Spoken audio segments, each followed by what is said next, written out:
Cela n'a pas de sens. C'est comme de l'eau sèche. C'est une impossibilité logique. La personne utilise maladroitement la figure de Saint Maxime le Confesseur. Ah, et là, on vient à quelque chose qui m'intéresse un peu, parce que j'ai fait exprès de parler de la figure de Saint Maxime le Confesseur, parce que c'est un peu une figure qui revient souvent chez les VCO pour justifier leur comportement comme si ça avait été celui de Saint Maxime le Confesseur.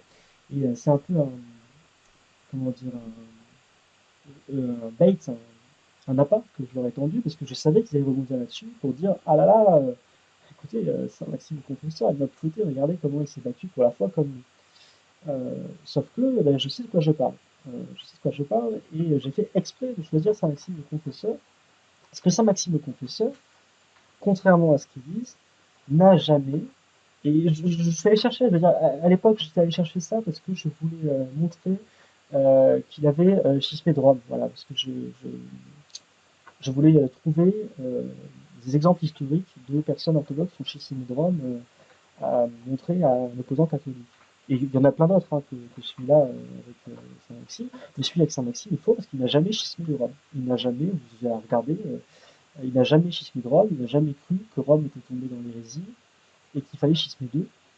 Et il n'a jamais non plus schismé de Jérusalem parce que à l'époque où, en fait, entre Sophrone de Jérusalem, qui est tout à fait acquis à la cause de Saint-Maxime, et la mort de Saint-Maxime, il n'y a pas d'évêque à Jérusalem, le siège est vacant, et le Saint-Maxime confesseur ne du coup, rompt pas la communion avec un patriarche inexistant de Jérusalem, et à plus forte raison, ne rompt pas la communion avec les évêques divers qui étaient sous patriarcat de Jérusalem. Et ils ne font pas d'église à lui tout seul. Ça c'est clair, ils ne font pas d'église, et ils pensent toujours que l'église orthodoxe, c'est pas que lui, c'est également d'autres gens qui professent la foi orthodoxe, et qui sont parfois en communion avec des gens qui professent la foi hétérodoxe. Et tous ces gens-là, comment dire, euh, il ne va pas, je pense qu'il ne dit jamais que ce n'est pas l'Église et que c'est lui tout seul l'Église. Et on y reviendra parce qu'il dit quelque chose de très intéressant, Laurent Claude. Bon. Vous dites que Saint Maxime le Confesseur n'a jamais rompu la communion avec Rome. Vous ajoutez que vous connaissez bien le sujet car vous avez fait des recherches par rapport à cela. Une fois de plus, vous mettez ma charité à rude épreuve ici. Car ce que vous tenez à défendre dans votre ecclésiologie polypapiste est le fait que Maxime est resté au moins en communion avec un grand siège. Vous tenez mordicus au fait qu'il n'a jamais rompu avec la totalité des sièges. Alors, du point de vue historique, il est vrai que lorsque Constantinople était devenu monothélique, Rome ne l'était pas. Rome avait d'ailleurs tenu le concile du Latran de 649, où Maxime et le pape Martin avaient obtenu la condamnation du monothélisme. Donc, formellement, historiquement, oui, Maxime n'a jamais rompu avec les 5 grands sièges. Mais ceci ne prouve absolument pas le point, car dans votre polypapisme, vous déclarez qu'il s'y refuserait absolument pour ne pas sortir de ce que vous pensez être l'Église. La question qui est posée ici est, est-ce que Maxime aurait pu, si l'empereur avait placé une marionnette à lui sur le siège romain et sur tous les autres sièges qui constituent l'Église dans votre vision mondaine, dans cette situation toute particulière, est-ce que Maxime aurait finalement toléré la présence hétérodoxe du monothélisme à côté de la vision des deux volontés conformes à l'orthodoxie? Vous allez me dire que nul ne peut le savoir. Eh bien si, nous pouvons le savoir, grâce à l'ouvrage La vie de saint Maxime le Confesseur que nous devons à un de ses disciples nommé Anastasius. Et on peut lire dans cet ouvrage que celui qui était chargé par l'empereur de faire plier Maxime lui fit croire que tous les sièges étaient devenus monothélites. D'après Anastasius, l'émissaire lui dit « À quelle église appartenez-vous ? À celle de Byzance, de Rome, d'Antioche, d'Alexandrie ou de Jérusalem ? Car toutes ces églises, ainsi que les provinces qui leur sont soumises, sont dans l'unité. Par conséquent, si tu appartiens aussi à l'Église catholique, entre tout de suite en communion avec nous, de peur qu'en te frayant un chemin nouveau et étrange, tu ne tombes dans ce à quoi tu ne t'attends même pas. » Donc ici, nous sommes précisément dans le cas qu'aurait dû refuser Maxime. Si vous avez raison et que les VCO ont tort, alors Maxime doit opter pour le fait d'accepter momentanément le monothélisme, puisque l'Église entière est monothélite. S'il refuse la communion avec tout le monde, il sort de l'Église, il perd la grâce. Il va donc opter pour la tactique d'attendre. Il va mener la guerre de l'intérieur et tout va bien se passer. On est d'accord que si vous avez raison, c'est bien cela que va faire Maxime. Je laisse de côté le cas hypothétique où Maxime considérait que l'émissaire impérial bluffe. Car en effet, c'était du bluff. Rome n'était pas et n'a jamais été, à mon sens, monothélique. Merci donc de me permettre ici de rectifier une imprécision et un raccourci dans notre précédente vidéo. Voici donc la réponse de Maxime qui est censé me donner tort. Maxime a répondu « Le Christ Seigneur a appelé cette Église l'Église catholique qui maintient la véritable et salvatrice confession de la foi. C'est pour cette confession qu'il a appelé Pierre bienheureux et il a déclaré qu'il fonderait son Église sur cette confession. Cependant, je souhaite connaître le contenu de votre confession sur la base de laquelle toutes les églises, comme vous le dites, sont entrées en communion. Si elle n'est pas opposée à la vérité, alors je ne m'en séparerai pas non plus. » Mais que fait Maxime? Mais il est devenu fou, ou pire, VCO. Il ne lui importe pas de rester en communion avec des sièges historiques. Il veut juste confesser et uniquement confesser la foi des apôtres et des pères. Ferait-il donc découler l'unité de la vérité, au contraire de vous qui faites découler la vérité de l'unité? Je trouve édifiant de produire la suite du dialogue. L'émissaire expose une foi monothélite, Maxime la refuse. Et Maxime lui dit, il, donc là les patriarches de Constantinople et d'Alexandrie, et tous les autres évêques hérétiques de l'Orient, ont été déposés et privés du sacerdoce lors du synode local qui a eu lieu récemment à Rome. Quels mystères peuvent-ils donc accomplir, ou quel esprit descendra sur ceux qui sont ordonnés par eux? Alors, toi seul seras sauvé et tous les autres périront, lui objectent les émissaires de l'empereur. À cela, le saint répondit, quand tout le peuple de Babylone adorait l'idole d'or, les 3 saints enfants ne condamnaient personne à la perdition. Ils ne se préoccupaient pas des actions des autres, mais ne prenaient soin que d'eux-mêmes, de peur qu'ils ne quittent la piété véritable. De la même manière, lorsque Daniel fut jeté dans la fosse aux lions, il ne condamna aucun de ceux qui, accomplissant la loi de Darius, ne voulurent pas prier Dieu, mais il garda à l'esprit son propre devoir et désirait plutôt mourir que de pécher contre sa conscience en transgressant la loi de Dieu. Dieu me garde de condamner qui que ce soit ou de dire que moi seul suis sauvé. Cependant, j'accepterais plutôt de mourir que d'apostasier d'une quelconque façon la vraie foi et souffrir ainsi des tourments de conscience. Mais que ferez-vous, demandèrent les envoyés, lorsque les Romains seront unis aux Byzantins? Hier, en effet, 2 délégués sont arrivés de Rome et demain, jour du Seigneur, ils communieront les saints mystères aux patriarches. Le saint répondit, même si tout l'univers est en communion avec le patriarche, je ne communierai pas avec lui, car je sais par les écrits du saint apôtre Paul, le Saint-Esprit déclare que même les anges seraient anathèmes s'ils commençaient à prêcher un autre évangile, introduisant un nouvel enseignement. Je répète, pour bien mettre en évidence à quel point votre ecclésiologie est éloignée de celle de Maxime, même si tout l'univers est en communion avec le patriarche, je ne communierai pas avec lui. CQFD, si j'ose dire. Maxime était en théorie prêt à rompre avec la terre entière si la terre entière était hérétique. En disant qu'il n'avait pas schismé de l'Église, mais il était l'Église. Et là, c'est le gros problème de toutes les vidéos, peut-être le plus gros problème. Si Saint Maxime était l'Église, on reprend, Saint Maxime était l'Église. Alors, selon eux, ce qui est faux, mais on va faire comme si c'était vrai, Saint Maxime est en schisme avec tout le reste de l'Église, il est tout seul. Il est tout seul, il fait son truc, c'est lui l'Église tout seul, avec peut-être 2-3 disciples à lui. Mais alors, à la mort de Saint Basile, il n'y a plus d'évêques, il n'y a plus d'orthodoxes maintenant du tout, il n'y a plus de prêtres, il n'y a plus d'évêques, il n'y a plus d'orthodoxes, il n'y a plus d'ordination, de baptême. Et l'Église s'est éteinte quand il est mort, Saint Maxime. Parce que Saint Maxime, il n'a jamais été fait évêque dans la suite de sa vie. Il n'a jamais été fait évêque, il n'a jamais ordonné personne, il n'a jamais mis en place de synode, de continuation de son truc. Il est mort tout seul dans un monastère. Mais du coup, l'Église a disparu. C'est ça, l'Église a disparu avec Saint Maxime, parce que Saint Maxime était l'Église et il est mort. Et les gens qui ont fait le 6e concile œcuménique, qui ont anathématisé Honorius et compagnie, Sergius et tous ces gens-là, ils étaient issus de quoi? Est-ce qu'ils étaient issus de lignées d'évêques qui étaient en communion avec Saint Maxime dans l'église qu'avait fondée Saint Maxime à la mode des VCO?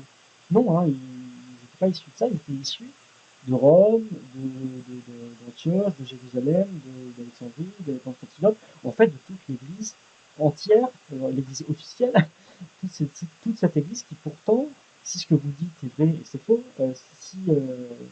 si il ne restait plus que Saint Maxime dans l'Église et que tout le monde avait schisme de lui, eh bien tous ces gens-là, c'était pas l'Église alors. Tous ces gens-là, c'était pas l'Église. Ils étaient hors de l'Église, parce qu'ils étaient en Chine avec, avec Saint Maxime, qui professait la foi monothéiste. Et leurs successeurs, du coup, ne sont pas des successeurs légitimes, parce que tu as beau professer la foi orthodoxe, si tu n'as pas été validement. Si ton ordination et ton élection, tout ça, ça n'a pas été fait dans l'Église, tu n'es pas un évêque orthodoxe. Et tous ces gens-là, en fait, c'était pas l'Église orthodoxe. Ils ont condamné le monothéisme, mais bon, ça sert à rien, parce que l'Église était déjà morte, parce que Saint Maxime était mort. À moins qu'il y ait une sorte d'opération magique qui fait que l'Église, qui n'existe que dans la personne de Saint Maxime, et d'un coup d'un seul, elle se transfère magiquement à tous ces gens-là du synode du concile, du 6e concile œcuménique, qui pourtant sont issus de gens qui, soi-disant, je répète que c'est faux, étaient en schisme avec Saint Maxime.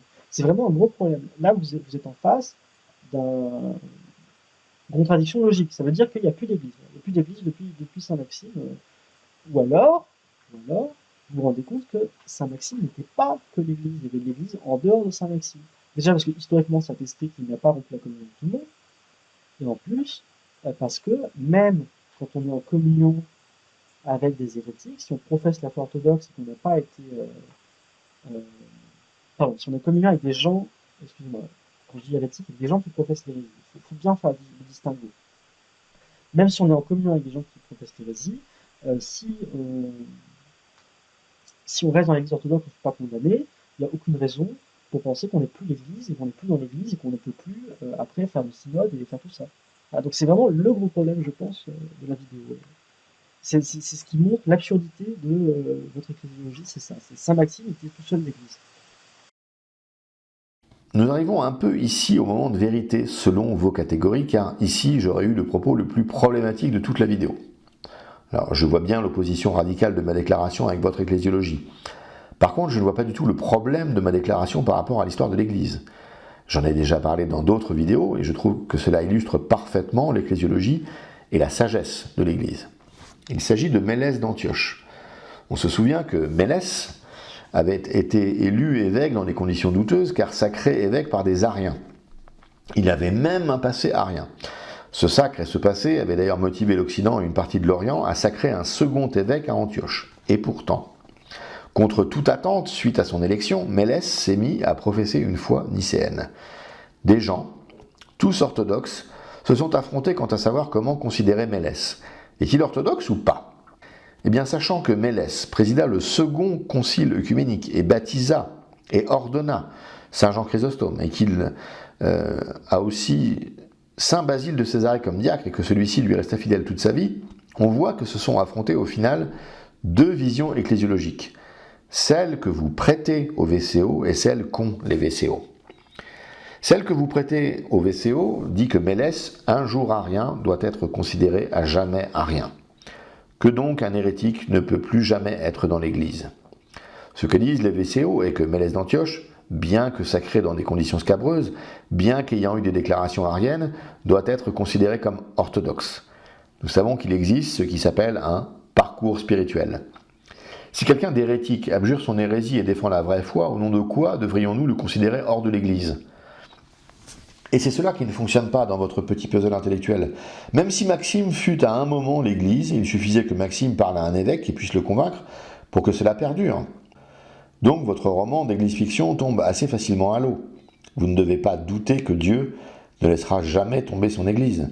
La façon même dont vous envisagez la chose est quasi blasphématoire. Si je peux utiliser ce raccourci un peu extrême, il avait rompu la communion avec les 5 grands Donc c'est faux, hein. C'est pas vrai pour Rome, c'est pas vrai pour Jérusalem. patriarcat. La situation à son époque l'exigeait. Il y a perdu beaucoup. Nous ne faisons pas face aux mêmes menaces. Nous n'affrontons pas les mêmes tourments.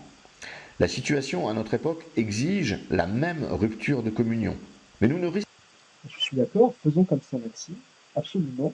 Rompons la communion de tout ce qu'on peut avec les hérétiques, mais ne rompons pas la communion, et c'est ça que je vous reproche, c'était la raison de ma question, et c'est tout ce que je repose aux VCO. Moi, si les VCO étaient en rupture avec tout le monde, mais en communion avec la Bulgarie, je serais très content d'aller faire partie de leur truc à eux, hein, tant qu'ils sont en communion, tant qu'ils n'adoptent pas l'idée fausse de on jette le bébé avec l'eau du bain, tous les gens qui sont en communion avec Bartholomé sont comme Bartholomé. Voilà. Tous les gens qui sont en communion avec Mélès sont comme Mélès. On est tous hérétiques automatiquement par la communion empoisonnée. Voilà, c'est mon reproche. Et moi, j'appelle à faire comme Saint Maxime, ce qu'a fait réellement Saint Maxime, c'est-à-dire rompre la communion seulement avec ceux qui, au sein de l'Église orthodoxe, professent l'hérésie, et ne pas fonder une secte, une Église parallèle, euh, mais se battre à l'intérieur de l'Église par la rupture de communion, par d'autres moyens, si on n'a pas d'autres moyens que si on ne peut pas utiliser la rupture de communion parce que on n'a pas la, l'autorité canonique. Euh, mais en tout cas, certainement pas de faire comme le lycée. Je répète, en faisant amende honorable, que j'ai pris un raccourci un peu foudroyant ici. Maxime n'avait pas rompu avec Rome car Rome était orthodoxe. Mais j'ai montré que Maxime était prêt à rompre la communion avec la terre entière pour préserver la doctrine. Vous pourriez nous rejoindre si nous étions en communion avec la Bulgarie.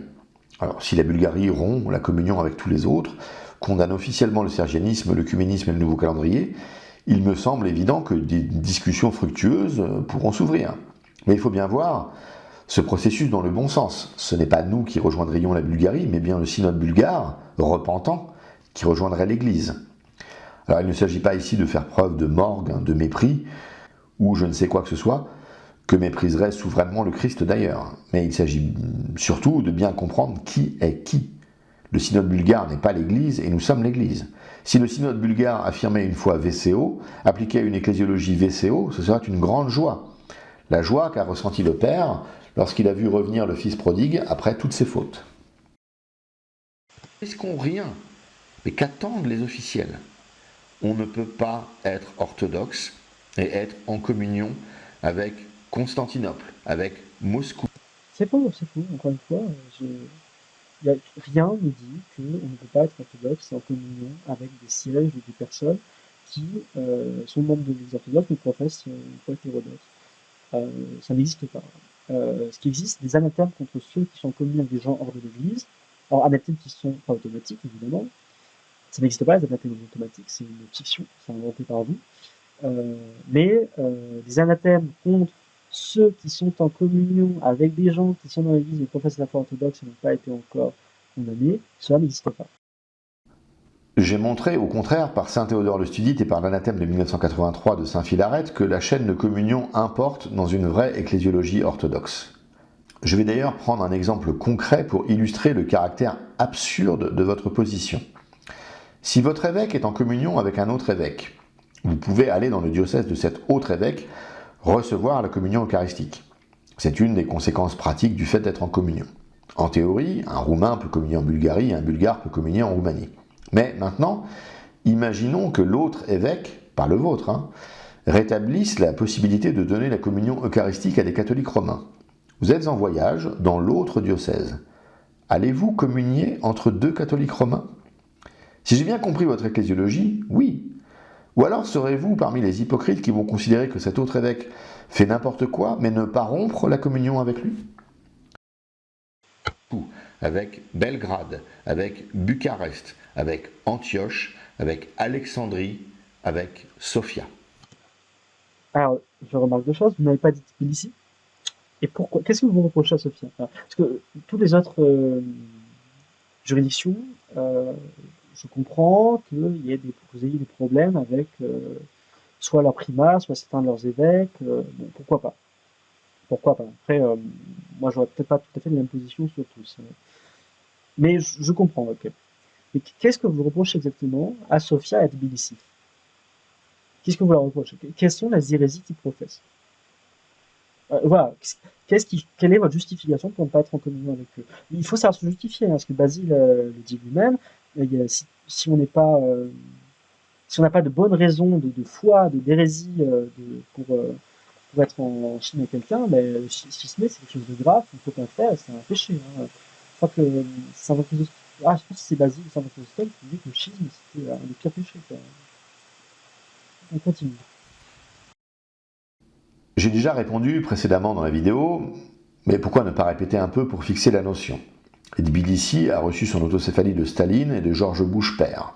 Je traduis en termes ecclésiastiques pour ceux qui sont un peu lents à comprendre. Une première autocéphalie fut accordée par le Judas russe, le métropolite Serge, devenu patriarche. Une seconde autocéphalie fut accordée par Dimitrios de Constantinople, le prédécesseur de notre planteur de sapins Bartholomée en 90. Les deux n'étant pas dans l'Église, le patriarcat géorgien est donc sans valeur canonique. Pour la Bulgarie, le crime canonique est celui enseigné par Théodore le Studite et Philarète de New York. Ils sont en communion avec les faux, cela les rend faux. Leur attitude vis-à-vis du WCC est la bonne, mais cela n'est pas suffisant. J'en viens maintenant à la deuxième catégorie de personnes qui pourraient nous qualifier de parasynagogues. Le seul qui aurait le droit de le faire serait en fait un VCO lui-même, membre d'un autre synode. Et il aurait un hypothétique sujet sur un canon particulier qui ne serait pas du domaine doctrinal. Et donc ici, en prenant un peu de hauteur... Voilà une bonne question. Pourquoi êtes-vous en schisme avec tous ces gens alors qu'il n'y a pas, a priori, de problème doctrinaux? Pourquoi êtes-vous en schisme avec tous ces gens alors qu'il n'y a pas de problème doctrinaux? Et pourquoi, tout en étant en schisme avec tous ces gens, vous pratiquez de l'œcuménisme à leur égard? C'est pas cohérent, non? Il y a un problème. C'est quoi? C'est ce que je veux dire. Bon, admettons, pour le sake of the argument, c'est pas vrai, hein, que toutes les églises orthodoxes soient hérétiques. Bon, soit. Mais qu'est-ce qui fait que le synode de Agatange ou le synode de Susdal, ou tous ces espèces de... Parce qu'il y a des tomes qui se multiplient tous les 5 ans, il y a un schisme. Pourquoi ces gens-là, vous n'êtes pas en communion avec eux? Qu'est-ce qui empêche ça? Est-ce qu'il y a des problèmes de théologie? Est-ce que c'est des problèmes de discipline? Parce que moi j'ai l'impression, hein, qu'il y a peut-être une tendance exacerbée au schisme. Parce que vous avez une comment dire, une, une ecclésiologie qui n'est pas orthodoxe et qui est très schismatique en fait. Et forcément, quand on a une ecclésiologie qui favorise le schisme facile, eh bien, on subit des schismes à tout bout de champ pour n'importe quoi. Et bon, pour les Russes, je ne connais pas exactement, mais pour les Grecs, il faut savoir qu'ils ont schismé entre eux.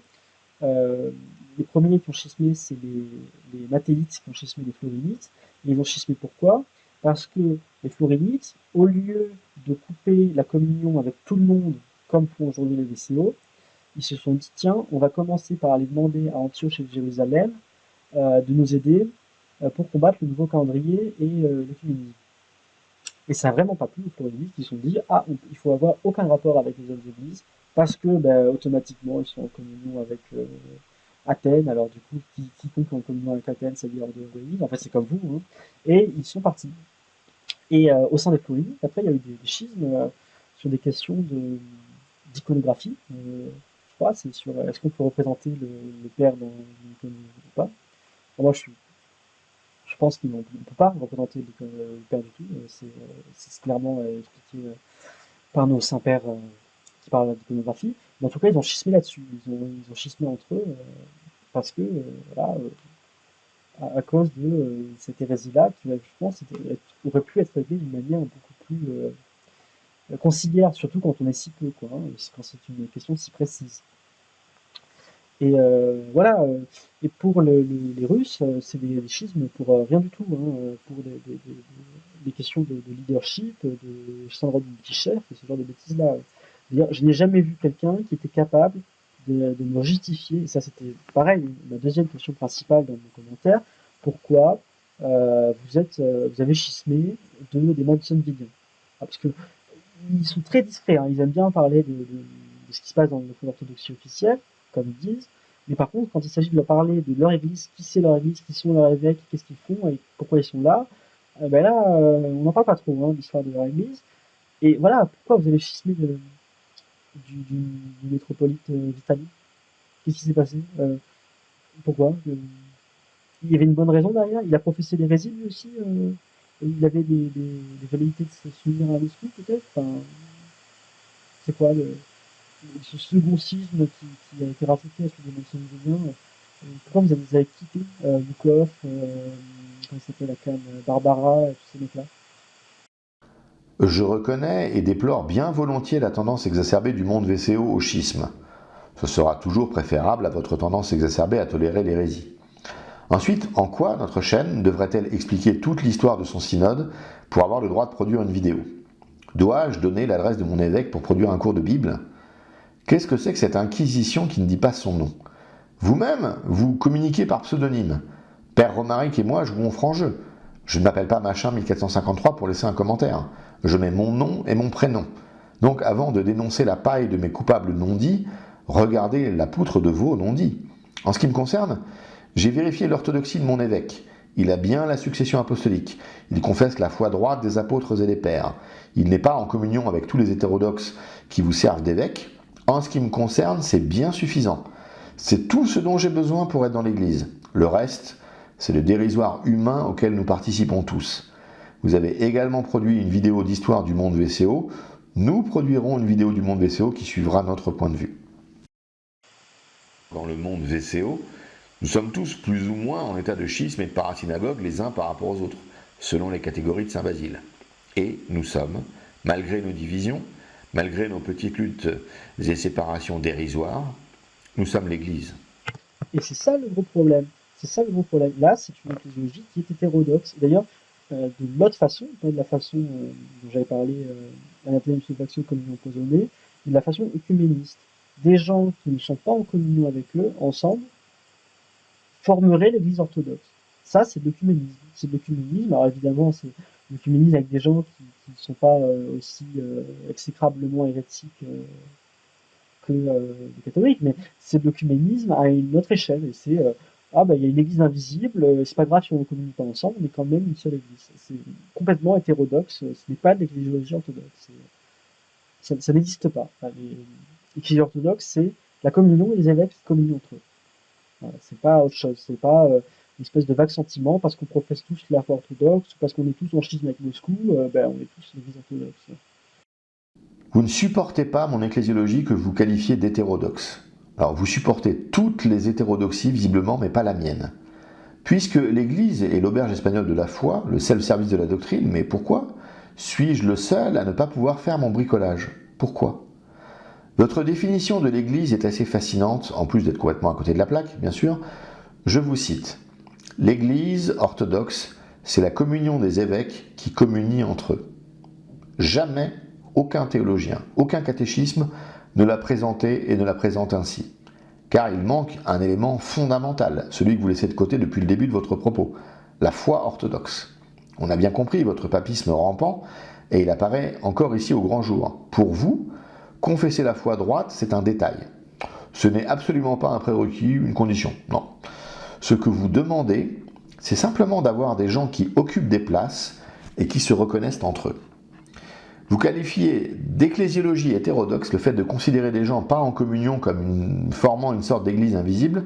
Alors j'ai déjà montré par rapport aux déclarations catéchétiques que vous étiez hors sol, complètement déconnecté de l'enseignement de base. Vous n'avez pas les bases. Vous vous attaquez à des choses pointues, mais vous n'avez pas les bases. Vous êtes comme un pianiste qui n'a pas fini ses gammes et qui veut tout de suite jouer un nocturne de Chopin. Un désastre assuré. Comme à mon habitude, je ne vais pas donner ma définition, mais je vais apporter les différentes définitions et descriptions données par Makar Bulgakov. L'Église est traitée dans le tome 2 de sa dogmatique. Page 219, il écrit « Le nom d'Église du Christ s'emploie en différents sens plus ou moins étendus. Le plus étendu, c'est celui selon lequel on dit que l'Église de Christ est la société de tous les êtres raisonnables et libres, c'est-à-dire des anges et des hommes, croyant en Christ Sauveur et unis en lui comme en leur unique chef. » On voit que dans cette toute première définition, il est demandé aux gens de croire quelque chose, on n'explique rien d'un rattachement particulier, suivant une liste de VIP avec qui être. L'Église, c'est avant tout une foi particulière, et celui qui dirige tout ça, c'est le Christ. Page 220, il ajoute, dans un second sens, moins étendu mais plus usité, l'Église de Christ embrasse proprement les hommes qui ont professé et qui professent la foi chrétienne, tous sans exception, n'importe le temps où ils ont vécu et le lieu où ils se trouvent, qu'ils soient sur la terre ou recueillis dans la région des morts. Ici encore, on ne parle que d'une seule foi. Il apparaît évident que ceux qui ne professent pas ou ne professaient pas cette foi n'en font pas partie et n'en ont jamais fait partie. Vous êtes donc out très rapidement. Votre définition de l'Église est complètement en décalage avec cela. Je la redonne pour l'on puisse voir à quel point vous êtes à des années-lumière de l'orthodoxie. L'Église orthodoxe, c'est la communion des évêques qui communient entre eux. Vous ne parlez pas de foi, tandis que Macaire en parle à 2 reprises. Ça devrait vous inquiéter, vous interpeller. Macaire Bulgakov précise, page 222. Au reste, parmi ceux qui sont morts, ceux-là seuls, d'abord, appartiennent à l'Église de Christ qui, ayant gardé la foi sur la terre, ont reçu dans le ciel la couronne de justice que Dieu a réservée à tous ceux qui l'aiment. Et il est bien évident que ces hommes sont les membres les plus vivants du corps du Christ.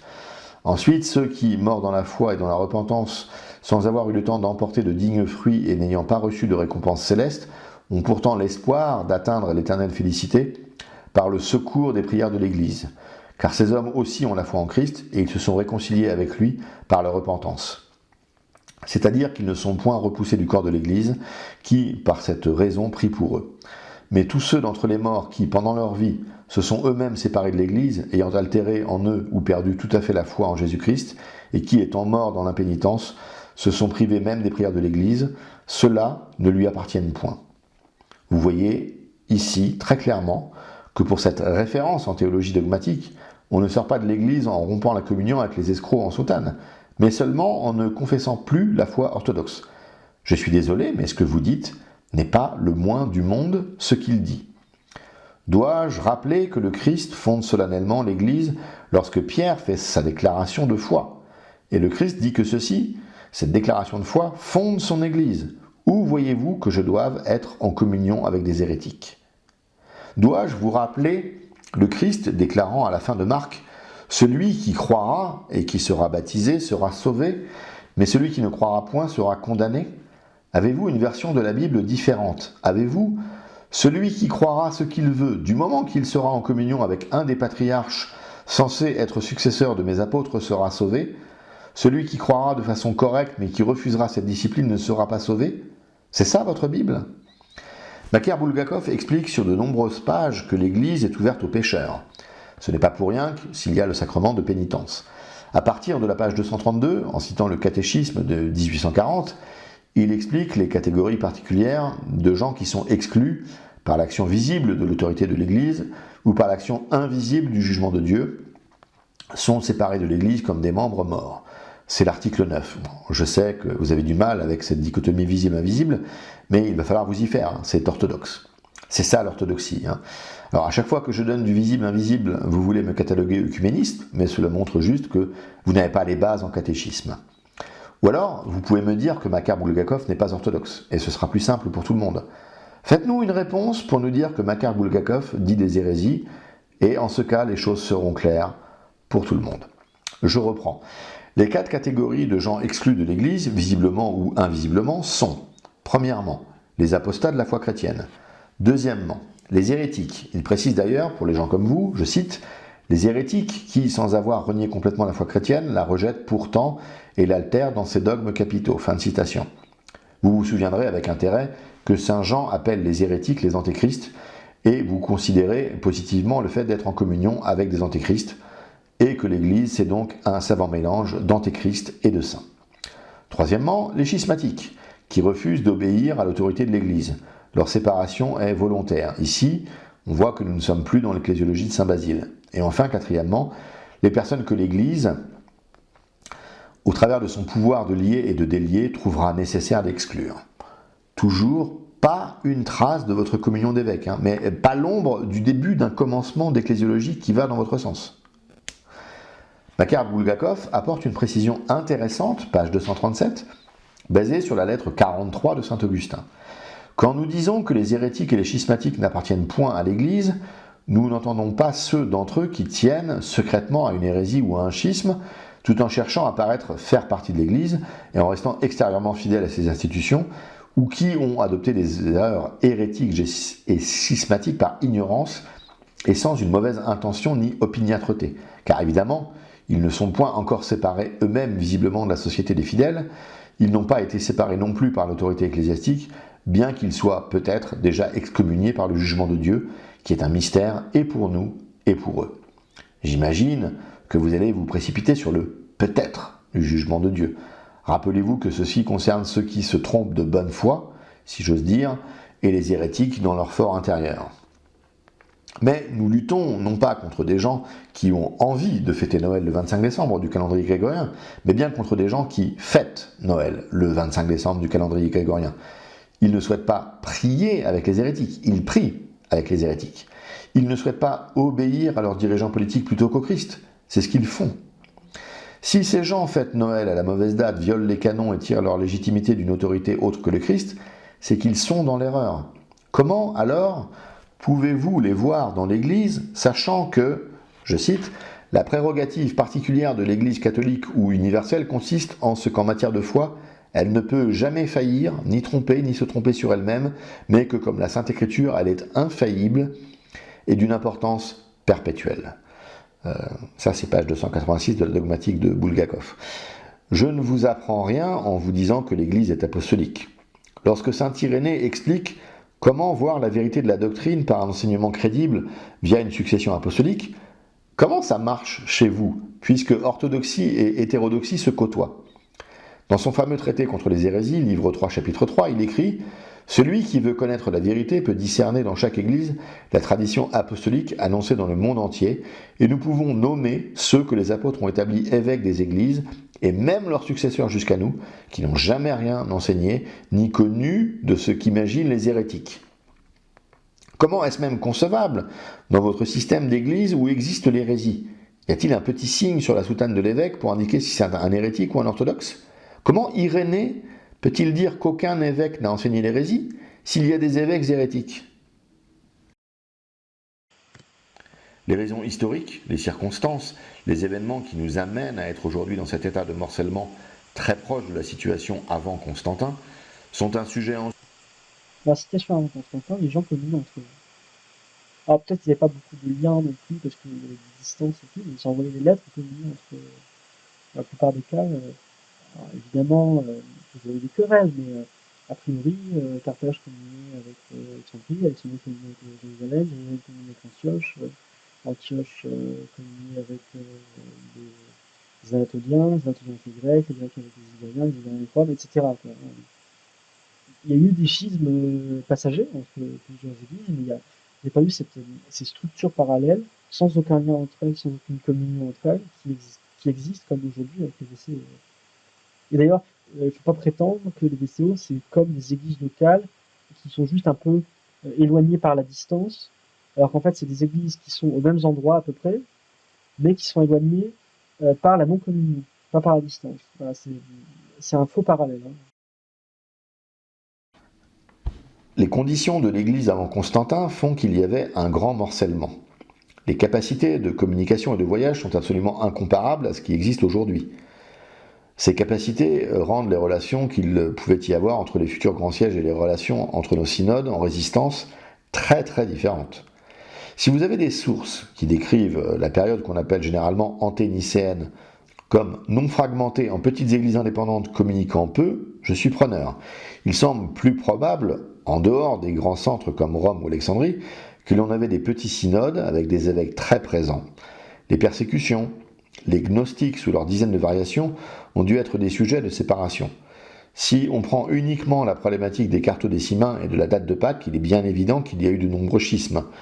Ce problème précis de la date de Pâques était connu pour handicaper depuis des lustres l'unité de l'Église. En soi, que nous traiterons dans une vidéo dédiée un jour. Et ça, j'aimerais bien que vous en parliez, parce que c'est le grand manque, je pense, de votre chaîne. Vous êtes assez discret, en fait, sur votre identité VCO. Enfin, vous critiquez, enfin, comment dire, si vous êtes authentiquement VCO, vous critiquez notre église, vous donnez les arguments de pourquoi il faut être VCO. Simplement, vous expliquez pas trop qui vous êtes, quel synode, pourquoi il faudrait pas être agaphangelien plutôt que tyronite, les tenants, les aboutissants, ça, on n'entend pas trop parler, bizarrement. Et donc, ça me plairait bien que vous en parliez, et que vous dites, tiens, c'est quoi la raison pour laquelle on est tyronite et on n'est pas Mansonvillien, ou agaphangeliste, ou membre d'une des 36 juridictions, églises même différentes de VCO. Et c'était ma question, et vous n'y avez pas répondu dans cette vidéo-là, hein, d'ailleurs. Et on va revenir sur une question après. Ma vidéo n'était pas une vidéo dédiée à l'intégralité de vos questions. Elle était dédiée à cette problématique de parasynagogue, et c'est tout. Alors effectivement, nos vidéos ne traitent pas du sujet des synodes VCO, duquel nous faisons partie, etc. Notre positionnement est triple. Nous ne voulons pas être un ferment de division supplémentaire dans le monde VCO, suffisamment divisé comme cela. Et ensuite, nous voulons, et le but est totalement et ouvertement assumé, que les gens quittent tous les synodes officiels et rejoignent un synode VCO, et pas obligatoirement le nôtre. Et enfin, nous voulons œuvrer à la création d'une orthodoxie locale française. Orthodoxie française empêchée par la présence de synodes tels que le vôtre. Orthodoxie française qui va trouver sociologiquement sa population principalement chez les catholiques en recherche de vérité. Lorsque les officiels sergianistes font des vidéos, des communications, ils ne montrent pas non plus les cuisines du restaurant, voyez-vous. Le but, pour nous, est apologétique. Devons-nous axer notre énergie sur les griefs de tel évêque sur tel autre évêque, alors que les Français communient à un focalice, fût-il romain, russe, grec ou je ne sais quoi? Si une personne a déjà suffisamment cheminé pour comprendre que la vérité est chez les VCO, et qu'ensuite il regarde les déclarations, les trajectoires historiques, les actions et choisit tel ou tel synode, gloire à Dieu. Si nous avons pu y participer d'une façon ou d'une autre, alléluia. Je ne dis pas qu'il ne faudrait pas brosser le portrait historique de tous les synodes, les nuances, les présences, mais la priorité est ailleurs. Répondre aux arguments romains, juifs, athées, sergianistes, faire de l'apologétique, de la formation, les choses plus importantes sont innombrables. Passons à la conclusion. Nous sommes éventuellement une parasynagogue uniquement pour quelqu'un dont l'évêque est orthodoxe. Il faudrait discuter du sujet qui divise et, comme Basile nous y appelle, trouver la voie de l'unité. Mais nous ne saurions être catalogués comme tels par quelqu'un en communion avec le monde. Ce serait, du point de vue ecclésiologique, la parfaite illustration de la poutre et de la paille. Quitter le monde officiel ne fait plus encourir les mêmes dangers que sous Saint-Maxime ou sous les bolcheviks. Aucune police politique. Sous les bolcheviks, comme sous Saint-Maxime d'ailleurs, comme je l'ai dit tout à l'heure, les évêques qui ont rompu avec l'église de Serge, ou avec Serge et avec son synode, ces évêques-là n'ont pas rompu avec toute l'église orthodoxe. Ils ont rompu uniquement avec Serge. Le RHF n'a jamais voulu rompre avec aucune autre église orthodoxe. D'ailleurs, en général, c'est plutôt Constantinople qui a décidé unilatéralement de rompre avec le RHF, hein, c'est pas l'inverse. Et d'ailleurs, ils ont toujours maintenu une communion avec Jérusalem et la Serbie sans s'arrêter. Et pareil, tout Cyril de Kazan, tous ces gens-là, tous ces évêques de l'église russe persécutés, ils n'ont jamais voulu anathématiser quiconque en dehors, rompre la communion avec quiconque en dehors de Serge. Donc voilà, c'est un faux parallèle encore, vous n'êtes pas ces gens-là, vous êtes dans une autre position que ça. Nous ne disons pas que nous sommes ces gens-là. Nous disons que c'est tellement plus simple de faire ce qui doit être fait aujourd'hui que cela l'était pour eux à leur époque. En 1917, il n'était pas nécessaire de rompre avec le monde était orthodoxe. Quelle était l'hérésie mondiale qui avait fait chuter tous les patriarcats? Il n'y en avait pas. Aujourd'hui, nous sommes en 2023 et tous les patriarcats sont hérétiques. Les situations sont très différentes. La politique ne va venir vous arrêter à l'aube pour vous déporter dans un camp de travail où vous mourrez d'épuisement. Aucun bourreau ne va vous torturer ou vous mutiler. Cela n'a jamais été aussi simple de rejoindre la vraie Église du Christ sur Terre. Avec toutes les vidéos que nous avons... Quelle est-elle, cette vraie Église du Christ sur Terre? Est-ce que c'est une synode tyrannique? Est-ce que c'est ça ma question en fait, hein, parce que vous dites dans la vidéo qu'est-ce que c'est que l'orthodoxie? Voilà, quelle est-elle? Est-ce que c'est synode tyrannique? Pourquoi c'est synode tyrannique et pas synode de suicide? Voilà, c'est une vraie question, ça. En dehors de tout ce que j'ai abordé ici, c'est une autre question, c'est pourquoi vous êtes avec ces gens-là et pas d'autres. Comme je l'ai dit en me basant sur l'ecclésiologie de Basile, l'Église, c'est la somme des synodes qui professent la foi droite. Malheureusement, aujourd'hui, pour diverses raisons, ces synodes sont le plus souvent divisés en opposition. L'Église visible est plus que jamais mal en point. L'Église n'est pas uniquement dans un des synodes VCO. L'Église, c'est la somme de ces synodes. Les évêques parlent, ils se rencontrent, les choses avancent, des fois elles reculent. C'est le bon combat. En fait, je pense que l'identification pour savoir si vous êtes dans un synode véritablement orthodoxe est maintenant claire. Que professe votre évêque Et avec qui est-il en communion? Si la chaîne de communion vous rattachait par malheur à l'un des hiérarques de l'Église officielle, vous savez ce qu'il vous reste à faire. Je vais peut-être finir sur un Bienvenue dans les cycle. catacombes. Eh bien, voilà, donc il répète le principe, je vais pas revenir dessus encore une fois. Non, la communion empoisonnée, ça n'existe pas. Ce n'est pas une idée orthodoxe. C'est pas parce qu'on est en communion avec quelqu'un qui, euh, qui professe l'hétérodoxie, des erreurs, que ça y est, on est ipso facto anathème. Ni même que lui-même est ipso facto anathème parce qu'il professe des hérésies. Ça n'existe pas, c'est une fiction, c'est purement une fiction. Ça n'existe pas. Et moi, en tout cas, mon évêque à moi, il professe l'orthodoxie. Il professe l'orthodoxie et il fait partie des orthodoxes. Contrairement à vous, ça sera ma conclusion, mais si je ne vais pas conclure ici, parce que je vais passer à autre chose. En fait, les commentaires qui ont provoqué cette vidéo, je vais également revenir dessus. C'est pour savoir si vous êtes dans l'Église orthodoxe, il faut savoir est-ce que votre, votre évêque professe la foi orthodoxe et est-ce qu'il fait partie de la structure de l'Église orthodoxe? Est-ce qu'il a été ordonné par des orthodoxes? Est-ce qu'il fait partie d'un synode qui est en continuité avec l'Église? Est-ce qu'il a la continuité avec les apôtres? Est-ce qu'ils sont légitimes? D'où est-ce qu'ils viennent? Quand est-ce qu'a été créée leur Église?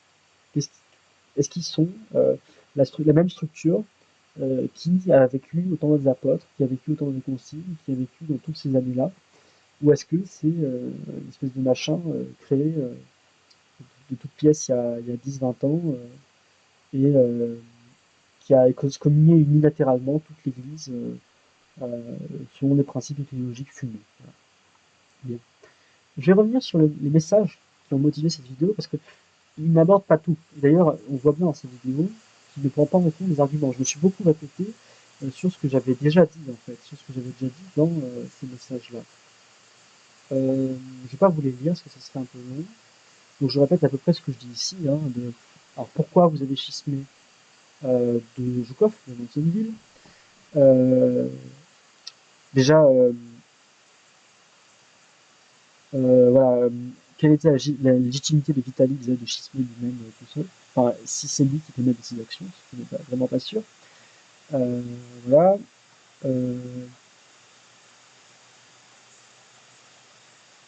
Pourquoi vous êtes en schisme avec ces églises-là, Géorgie, Bulgarie, Jérusalem et Visigus, en frontière, pardon, et tous les évêques orthodoxes qui professent l'orthodoxie.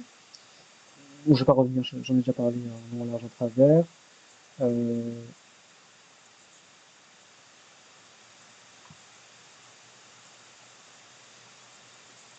Je reviens sur la fin. Donc, puisqu'il cite le canon 15 du Conseil second, que je connais, et que je connais l'application, lisez-le, hein, je vous invite.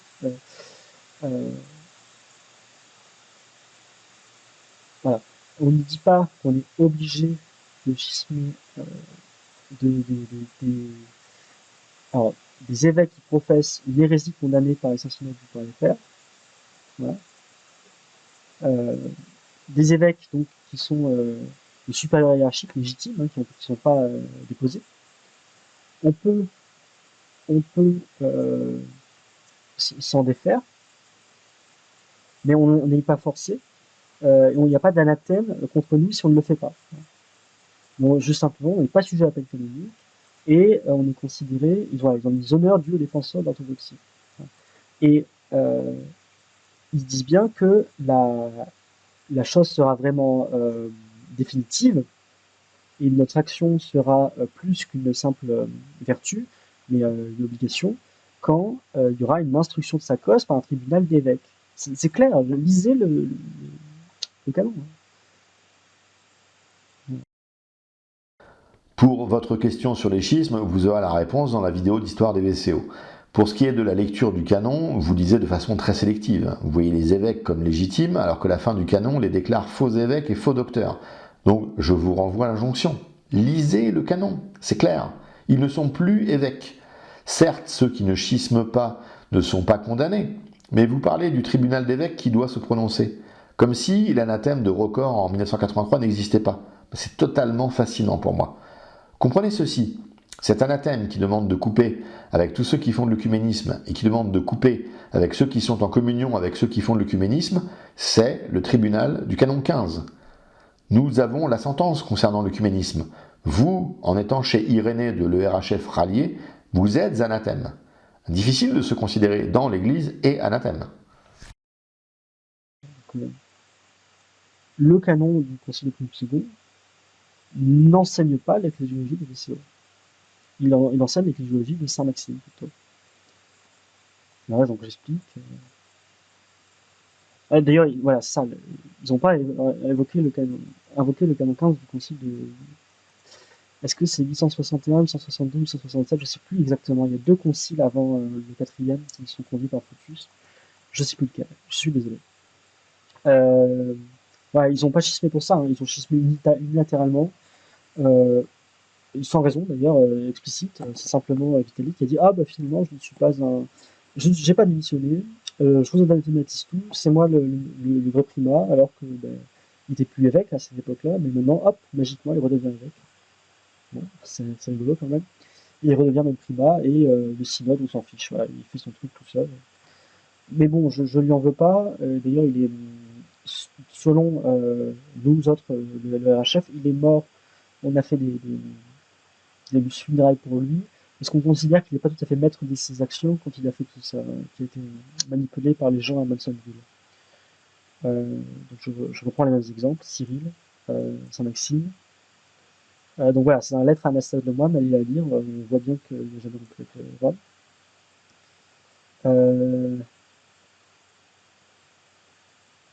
Donc il va citer des citations du patriarche Cyril et du métropolite Hilarion, Alfeïev. Ces citations, alors je le reconnais, c'est très problématique pour ces gens-là qui professent visiblement des choses tout à fait critiquables, hérétiques même, des erreurs. Simplement, ça n'engage pas leur synode. C'est pas leur synode qui c'est pas la position officielle de leur synode, c'est des déclarations unilatérales, personnelles. Ah, donc, la déclaration de commune de Cuba également, hein, le synode de Vizirus n'a jamais, comment dire, ça n'a jamais été un document officiel approuvé, ratifié par le synode de Vizirus. Hein, c'est Cyril et Barthélemy. Non, pas Barthélemy, d'ailleurs, il n'est pas là. C'est que Cyril qui font un truc d'un côté. Alors, je continue un petit peu.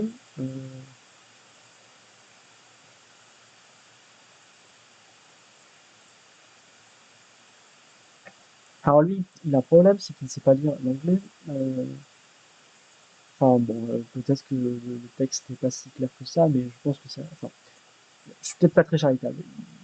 Il interprète mal l'anglais, je pense, parce que le texte de l'anathème de l'Église sans frontières. Alors déjà, ce n'est pas un anathème dans un concile œcuménique. On n'est pas tenu absolument dogmatiquement de tenir. Cependant, moi j'y tiens parce que c'est mon église, l'église de Rachel. Donc j'affirme ces canons locaux, c'est mon église locale. C'est un anathème, il ne condamne pas seulement... Pardon, il ne condamne pas ceux qui sont en communion avec les œcuménistes, il condamne ceux qui sont en communion avec les hérétiques, parce qu'ils sont œcuménistes. Donc ceux qui sont en communion avec les coptes, latins, etc.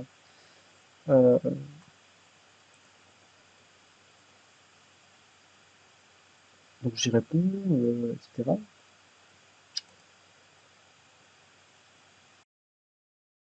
L'anathème de 1983, au contraire, condamne ceux qui sont en communion avec les hérétiques.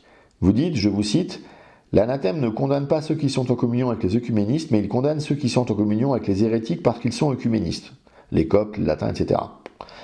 Alors, soit vous avez mal formulé votre pensée, soit votre pensée m'échappe, car vous-même, vous avez dit que les œcuménistes étaient des hérétiques. Enfin, vous avez dit que l'œcuménisme était une hérésie. Donc, il me semble que cela est équivalent.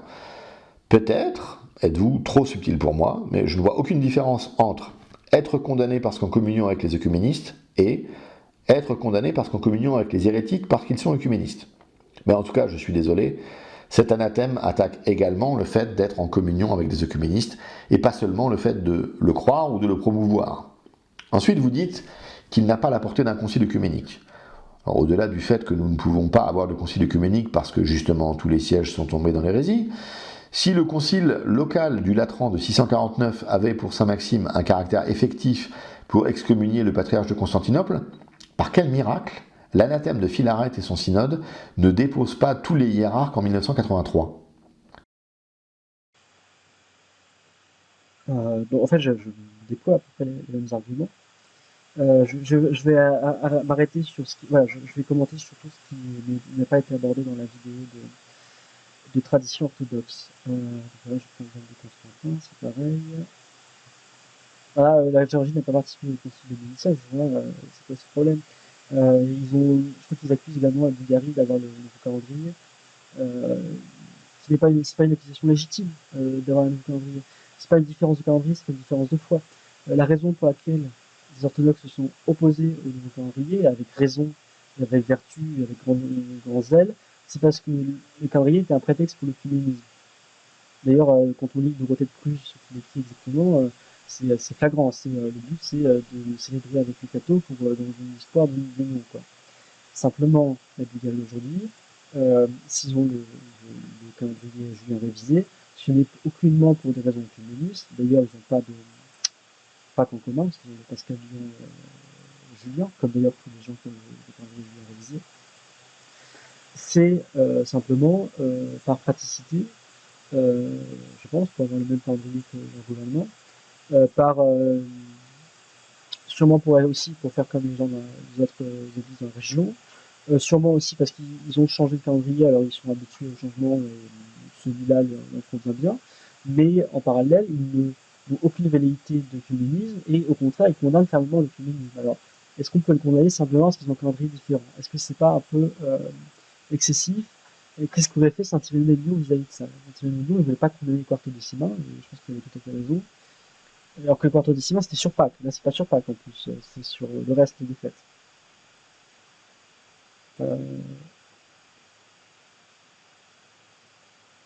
Donc je réponds aux arguments.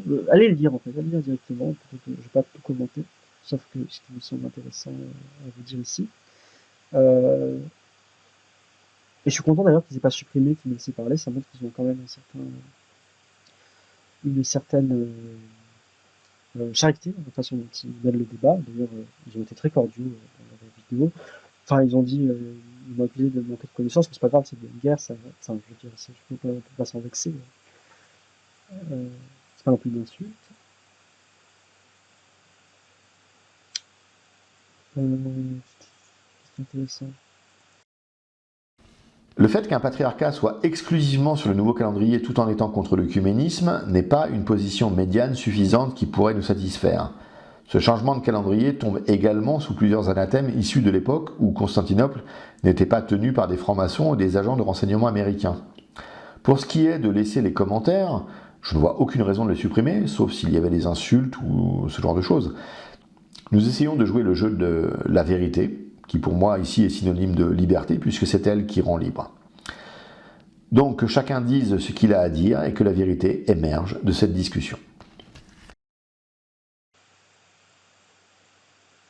Ah, et après, il me demande des choses sur moi, et puis, en fait, je pense qu'il prépare la vidéo, exactement, là, ici.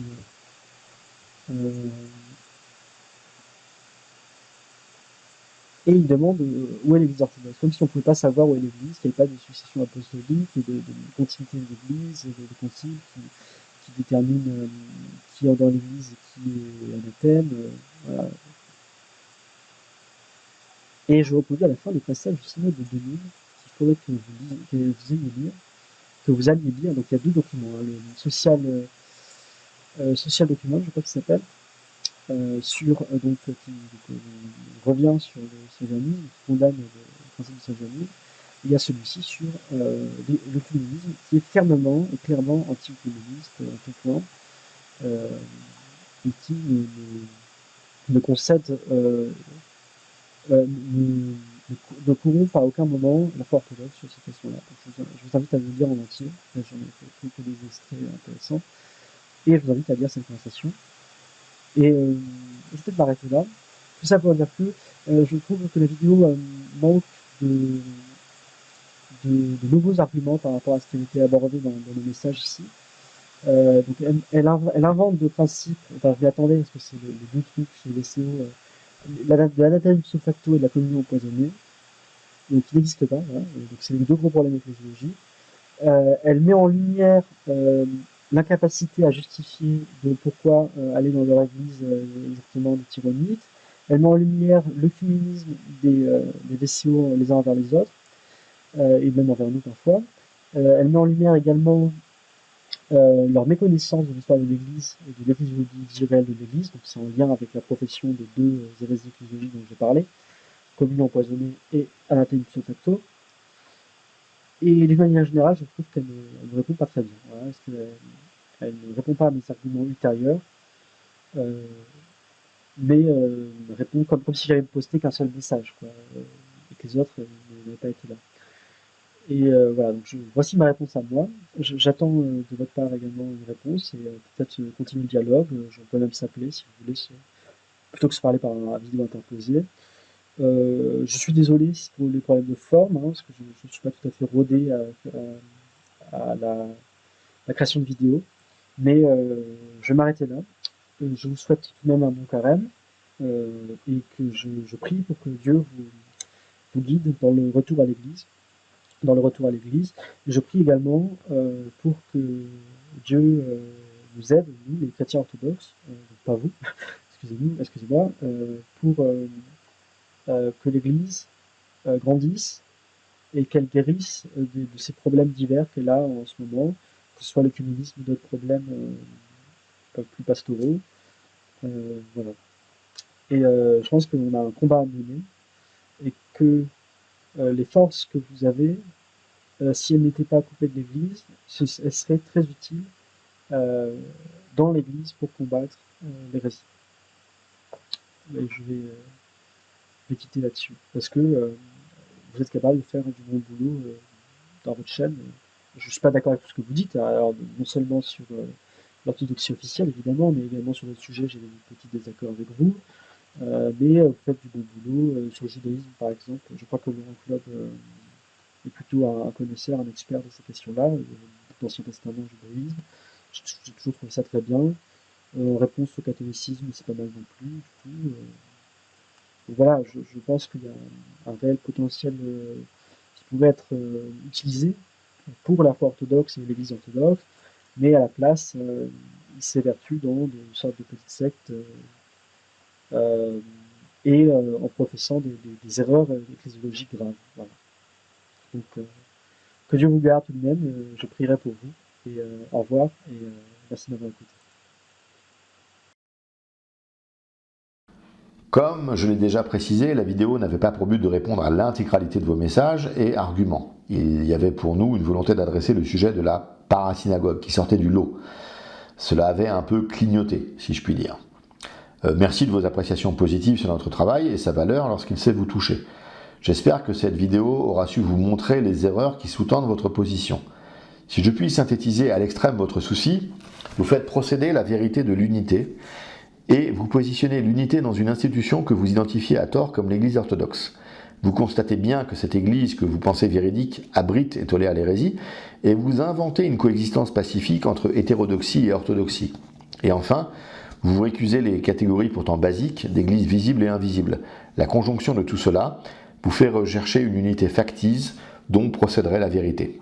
De notre côté, nous avons montré au contraire que l'unité procédait de la vérité, qui est le fondement de tout. L'Église est le lieu de la vérité doctrinale. Lorsque l'Église visible est en décalage avec l'Église invisible sur les notions de condamnation d'hérésie, la Providence a mis à notre disposition plusieurs outils canoniques pour retrouver une juste adéquation entre les Églises visibles et invisibles. Le canon 15 du Concile Prime II nous permet de rompre la communion avec un évêque tombé dans l'hérésie. Saint Théodore le Studite nous invite à considérer les chaînes de communion et non pas simplement un seul degré de communion qui pourrait nous relier involontairement à un hérétique. Toute personne en relation avec un hérétique ne doit absolument pas être en communion avec vous, sinon vous êtes mécaniquement hors de l'Église. Lorsque Dieu le permet, l'Église se réunit en concile pour énoncer la vérité des choses et condamner les loups qui s'étaient infiltrés. Aujourd'hui, 3 hérésies sont à l'œuvre et c'est contre ces hérésies que nous luttons. Changement de calendrier, sergianisme et surtout œcuménisme. Malheureusement, tous les sièges principaux sont tombés. La situation est d'une extrême gravité. Mais le métropolite Philaret de New York, en 1983, a laissé un anathème clair contre l'œcuménisme qui touche également ceux qui sont en communion avec des œcuménistes, reprenant le principe saint et de bon sens de Théodore le Studite. L'Église ne se trouve que parmi les synodes qui refusent ces 3 hérésies et qui ont coupé tout lien de communion avec quiconque était atteint d'une de ces hérésies. Ces synodes ont préservé la foi orthodoxe inaltérée. C'est le petit troupeau, fidèle à son berger. C'est le petit reste dont parlait saint Paul. Pour suivre Irénée, Maxime, Théodore, Théophane, Philarète, et donc au final poursuivre le Christ, vous savez ce qu'il vous reste à faire. Bienvenue dans les catacombes.